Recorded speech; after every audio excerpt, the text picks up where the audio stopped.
Hi everyone. I thought I'd do an update on my recent visit to Jaguar on my Jag. Now, when I last posted a video, it was of me driving. It was actually a video of my DVR, this DVR. Don't know why it's not picking up the picture of this DVR. It was actually a video on that DVR of me driving to the dealer. Now the reason I went to the dealer is because the driver's side window was not working very well, and in addition to that, the interior light which I demonstrated previously, if I like touch, it didn't work. The light would just come on by itself, and while I was driving, and I actually thought it was because of the light being touch sensitive, it was the aircon and the cold air and all that stuff, but turns out it wasn't. It turns out there's actually a bulletin, a service bulletin out, which regards them removing this whole center console, this whole thing here, to get the light out. And sorry, I just touched that. And there's some kind of pad that they use to clean the contacts. There are 3 contacts, one for this light, one for that light, and one for that light. So, you know, and these contacts get a little rusty with time, you know, and I guess a bit of time has passed. So in addition to the window, they took care of that. Now, the maintenance plan did not want to cover that. So I thought I'd give you guys a rundown of the actual bill. So there you can see the part number for a right-hand drive. Right, it says found right front window regulator sensor faulty, replaced right front window regulator. Now the window regulator includes the regulator itself and the motor. They charged me 954 Rand for labor over there, and the window regulator was 2,268 Rand, which brought it to a grand total of 3,222 Rand. Then the light, they charged me for some pad. There's the part number there, which involves this service bulletin. I was quite surprised that they actually billed me for that.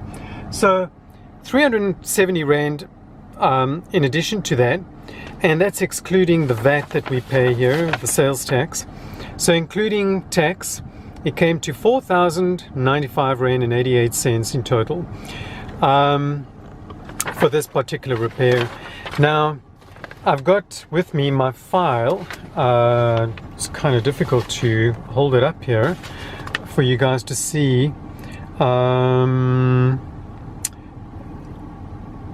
Oh, this was for wheel alignment. That was 571 Rand. I thought I'd just take you guys through the costs.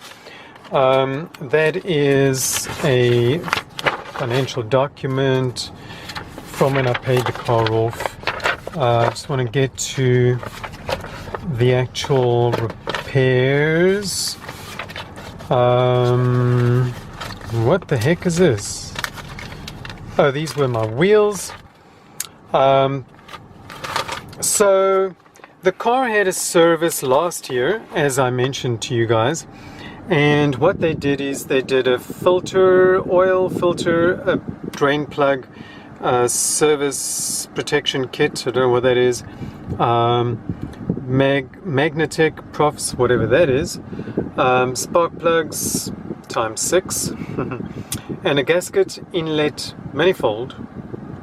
Don't know why it needed that, but it all came to 4,533 Rand. Now, well, that's excluding tax. With tax, it came to 5,168 Rand. I did not pay for that because the maintenance plan took care of that. That was for the... Oh, this was the previous thing that I mentioned. The arm wishbone. That thing was leaking oil and it says they're not covered by Motorite, which is the underwriters of the warranty. So that was not covered by the warranty. That's what I had to pay, and that's the total job. So I had to pay a total of 6,000 Rand in on this job, which would have been 10,940 Rand excluding VAT. So it probably came to around 12,000 Rand, which I had to pay 6,000 Rand of. This was for a pulley, idler pulley. There's the part number there, and they charged me, this was in total for the whole thing, but when they did that job on the wishbone, they also replaced the idler pulley, and that was a total of 1,619 Rand. And just want to see, no, this was a spring, some kind of spring. Just want to see what they did here. Oh, this was for the battery. It came to 8,924 Rand in total, but they repaired dents on the car, which came to that amount, and then there was a spring that needed replacing. There were two of them. There was 2,225 Rand. So that all came to 8,924 Rand, and that's basically the only repairs I've actually done to the car, or that this car has needed since I've had it. I better just leave that in there because it needs to be filed. So you know, it's nice to give you your bill in this sort of invoice folder, as it were. So yeah, that's what I've done to this car so far. Now, the other thing I want to show you, the window, by the way, is working great. Auto down, window goes down. Auto up, window goes up. Now, before it would go up to about here and then go back down. I press auto up again and we go back there, go back down, go back up, go back down, go back up, go back down, and then eventually it would go up. Sometimes it would just stay down and I'd have to let it cool down, or just leave it for a while before doing anything you know, to it. But something I want to show you is I bought this thing on AliExpress. Now you can see it's actually on. It works on my lighter. Now I bought this dual lighter socket thing on AliExpress. It's got two USB ports and it's got two lighter sockets. Now my DVR runs off this lighter socket because the car only has one lighter socket there. So my DVR is running off this lighter socket, and this FM goodie is running off the other socket. Now it's a little blurry. I don't know if this thing can actually focus. There we go. Subliminal Influence is playing right now. So it's tuned to 87.7. So when I switch the radio on, my music is currently playing through the car, and if I tune it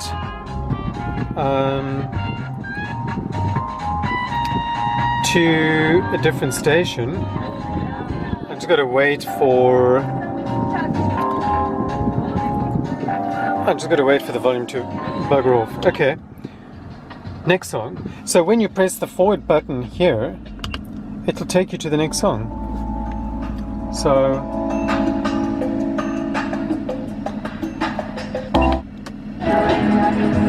it goes to the next one. Now I do recall changing the station, so I must just set that back.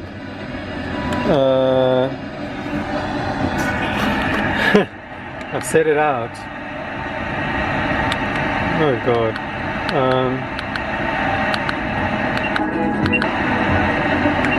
87.7. Right, so it says 87.7. So when it's on 87.7, it's pretty clear. So you can see my radio is currently tuned into 87.7. That's the channel there.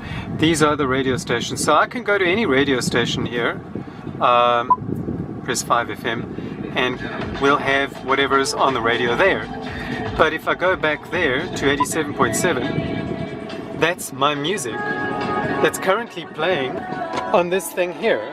So you don't need an MP3 player in the car, because this car didn't come with the USB option over here, which is situated here for MP3s. So I had to find a different way in order to get my music on, and as you can hear, I just press the forward button and it takes me to whatever music. Now, normally I'll just let the thing cycle, but if I'm sick and tired of what's playing on the radio, I'll just lift my armrest up, do that, and it'll take me to the next song. So it's quite a nice, nifty little feature. It's a nice thing to have, and it works via Bluetooth to the radio. Sorry, not Bluetooth, it works via radio frequency, sorry. So, and it's picking up power from the car. Now I'm going to switch a car off, and you'll see this thing immediately switches off, as does the car. Okay, so if I switch the car on again, you're going to see this switch on, and you will hear the radio. It goes and then it picks up this thing, and then it starts playing the music.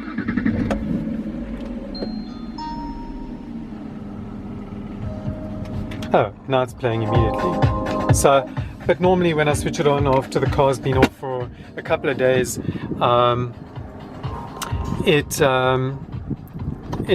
does that, you know, sound. So I thought I'd just update you guys on that. This is it's a pretty cool thing to have, actually. The only thing I wish it had was what do you call it? A mix function where it doesn't play the music in the sequence that it's on the SD card, but rather play it, you know, alternatively, skipping the songs around, mixing it up a little bit, as it were.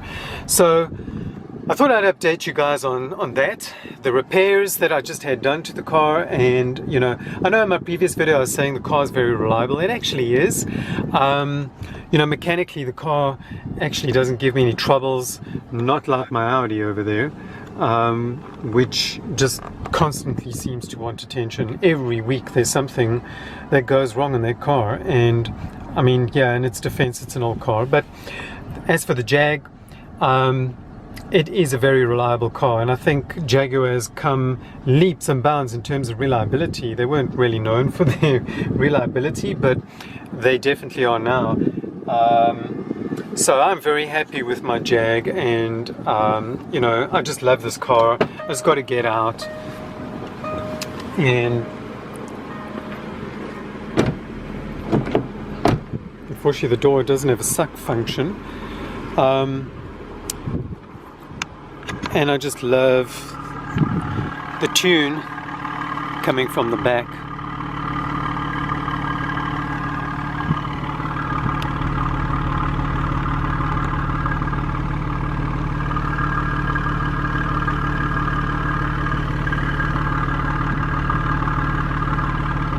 Dash.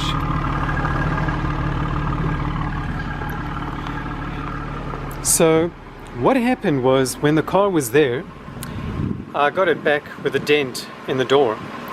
I spoke to the dealer about it, and they sent a guy to my house 2 days ago, and he took the dent out.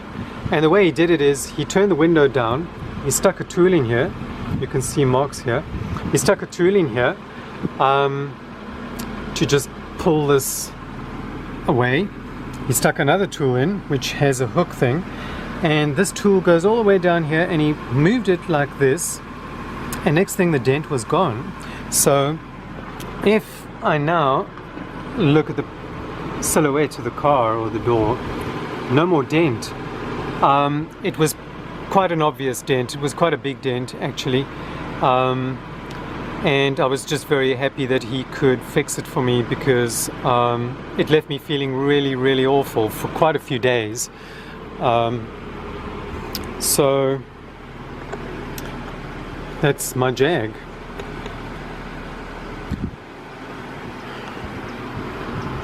Just take another walk around. Such a gorgeous car to look at.